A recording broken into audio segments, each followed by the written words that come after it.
Mesdames et messieurs, bonjour.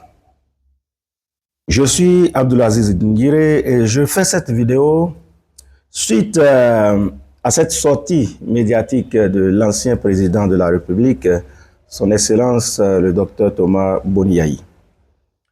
Et d'emblée, je voudrais dire à chaque Béninois et à chaque Béninoise que mon réquisitoire après ce discours de l'ancien président Boniaï sera très dur envers le président Boniaï. Je vais faire un sanglant réquisitoire à l'encontre de ce discours de l'ancien président Boniaï.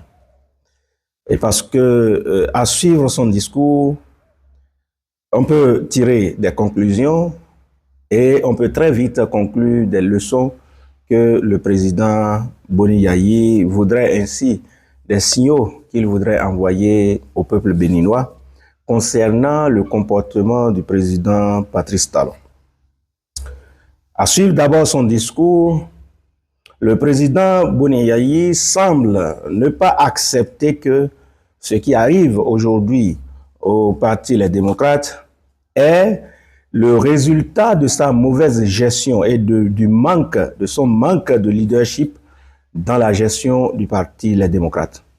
Je voudrais que les choses soient perçues de manière normale et beaucoup penseront que nous manquons de respect tel que nous le disons. Je respecte beaucoup le président Boniaï. Je le respecte. Je respecte tout ce qu'il a fait à la tête du pays. Mais je voudrais que nous n'oublions pas, n'est-ce pas, l'histoire et le passé. Je voudrais que nous n'oublions pas les mots, les phrases sorties par le président Boniaï par le passé. Aujourd'hui, le président Boniaï ne peut pas venir tenir un certain nombre de propos. D'abord, ne pas reconnaître que c'est son échec, ce que traverse aujourd'hui le Parti Les Démocrates. Il faut le reconnaître clairement. Le président Boniaï, dans son discours, a laissé entendre qu'il est allé à la présidence de la République en tant qu'ancien président de la République. En tant qu'ancien président de la République, il est allé plaider pour le Parti Les Démocrates dont il est président. Une confusion de manteaux et de titres. Si le président Boniaï va chez son cadet, bien sûr, son petit frère Patrice Talon, pour le Parti Les Démocrates, alors il ne va pas là-bas en tant qu'ancien chef d'État, mais il y va en tant que chef de parti politique d'opposition. Auquel cas, il aurait pu plaider pour tous les partis d'opposition. Encore que, dans ces élections présidentielles, un parti d'opposition y est représenté, le parti FCBE, qu'il a vilipendé. Parlant bien sûr du parti FCBE, le président Boniaï l'a vilipendé. Le président Boniaï a été manipulé par certaines personnes pour qu'en 2019-2020, qu'il accuse un certain nombre de personnes qui ont voulu sauver le parti FCBE. Je pèse bien mes mots. Le président Boniaï est allé négocier chez le président Patrice Talon la participation du Parti Les Démocrates à l'élection présidentielle. Paradoxalement, en 2020, le président Boniaï a refusé toute négociation pour une participation du parti FCBE, alors parti d'opposition, à une élection sous le président Patrice Talon, sous prétexte qu'on ne négocie pas avec un dictateur.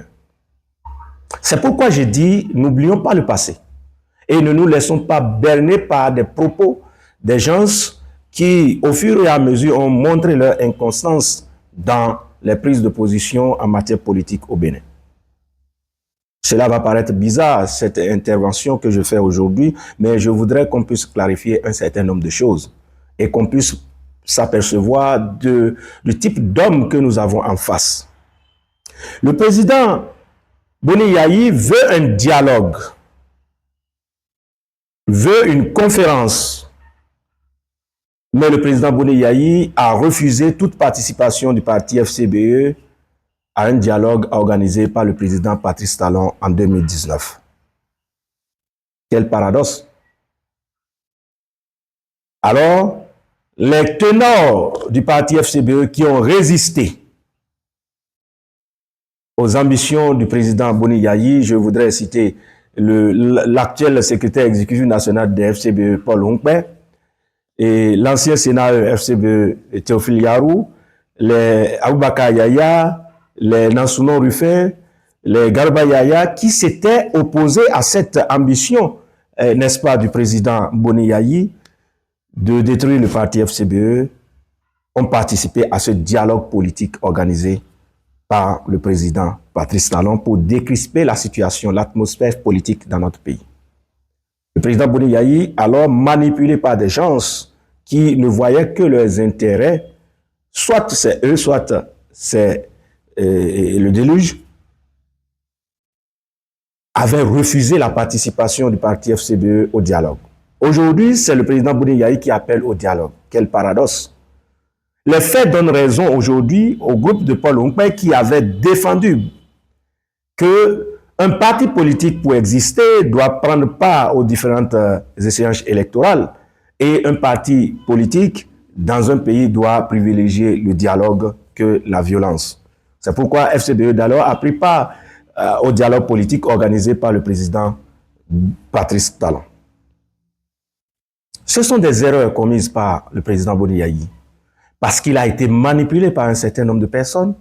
Et aujourd'hui, le président Boni Yayi qui vient demander un dialogue, c'est quand même paradoxal. C'est tout porte à croire que c'est certaines têtes qui dérangent au sein de l'FCBE qui a fait que certaines personnes ont refusé au président Boni Yayi d'admettre le fait que ceux qui ont voulu formaliser le parti FCBE étaient dans la légalité et étaient dans la vérité. Ceux-là ont été insultés, ceux-là ont été vilipendés, ceux-là ont été humiliés parce qu'on ne voulait pas de leur tête. Aujourd'hui, les faits leur donnent raison. C'est ce que Boni Yayi avait refusé il y a 6 ans environ. C'est cela qu'il est en train de plaider auprès du président Patrice Talon. C'est bien dommage. Je pense que le président Boni Yayi devrait apprendre de ses erreurs. Et le président Boni Yayi ne devrait pas accepter se faire manipuler par des gens qui n'ont que pour boussole, pour parapluie politique, que son nom. C'est pourquoi je me réjouis de cette retraite sanitaire, même s'il a dit une retraite sanitaire qu'il a été et qu'il a souhaité avoir. Je me réjouis de cela. Et je voudrais plutôt que cela aille plus loin pour que le président Boni Yayi prenne une retraite politique. D'autant plus que constitutionnellement, il ne peut plus devenir président de la République sous la constitution actuelle. Il n'est plus éligible à une élection présidentielle sous cette constitution. Alors pourquoi être au devant de la scène politique? Pourquoi ne pas laisser la main à la jeunesse? Mais je sais qu'il y a une élite qui entoure le président Boni Yayi, qu'il y a une film de personnalités ou d'hommes politiques qui entourent le président Boni Yayi, qui ne voudraient pas que ce dernier prenne sa retraite politique parce que pour eux, Boni Yayi constitue un parapluie politique.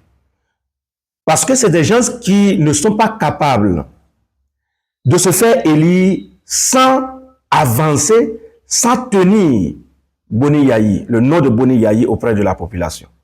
C'est des gens qui sont incapables de se faire élire sans avancer le nom de Boni Yayi. C'est des gens qui tiennent politiquement grâce à l'aura de Boni Yayi. Ce sont eux qui ne veulent pas aujourd'hui que le président Boni Yayi prenne sa retraite politique. Mais ce sont des ennemis de Boni Yayi. Et je voudrais que le président Boni Yayi, l'ancien président, puisse prendre conscience de cela et puisse savoir qu'il est temps qu'il se repose, qu'il est temps qu'il dise stop, qu'il refuse de se faire manipuler par une certaine classe politique qui n'ont aucun mot, aucun argument pour se faire élire à la base sans avancer le nom du président Boni Yayi. C'est bien dommage, parce que ce sont ces mêmes personnes, voyant leur intérêt personnel menacé, ont vilipendé certains cadres du parti FCBE d'alors qui ont voulu formaliser le parti FCBE, qui ont participé au dialogue politique organisé par le président Patrice Talon. Ce sont ces mêmes personnes qui l'entourent aujourd'hui. Ce sont ces mêmes personnes qui ont créé ce problème au sein du Parti Les Démocrates. Nous les connaissons, ces mêmes personnes qui ont créé toute cette polémique autour du parrainage au niveau du Parti Les Démocrates. C'est des gens qui n'existent pratiquement pas personnellement, individuellement, qui tiennent grâce à l'aura du président Boni Yayi. Et ce sont eux qui ne veulent pas que le président Boni Yayi prenne sa retraite politique. Voilà ce que je voudrais tirer comme leçon, ce que je voudrais faire comme intervention suite à cette sortie du président Boni Yayi et lui dire que c'est bien dommage. Il doit tirer leçon et demander la convocation d'un congrès au niveau du Parti Les Démocrates pour qu'on puisse changer le bureau du Parti Les Démocrates pour qu'il se retire complètement de la vie politique. Ça y va de l'intérêt du peuple béninois. Ça y va également de lui, son intérêt personnel. Il faut qu'il laisse les choses avant que les choses ne le laissent. Voilà cette petite contribution que je voudrais faire à l'endroit du président Boni Yayi, s'il m'écoute, et qu'il prenne cela comme étant une contribution, comme une observation suite à tout ce qui s'est précédé depuis 2016 à aujourd'hui. C'est un échec politique de Boni Yayi parce qu'il a été mal conseillé, parce qu'il n'a pas écouté les gens qu'il devrait écouter. Il ne l'a pas fait. Il a été mal conseillé. C'est bien dommage. Le président Boni Yayi, je suis fier qu'il puisse promouvoir la paix.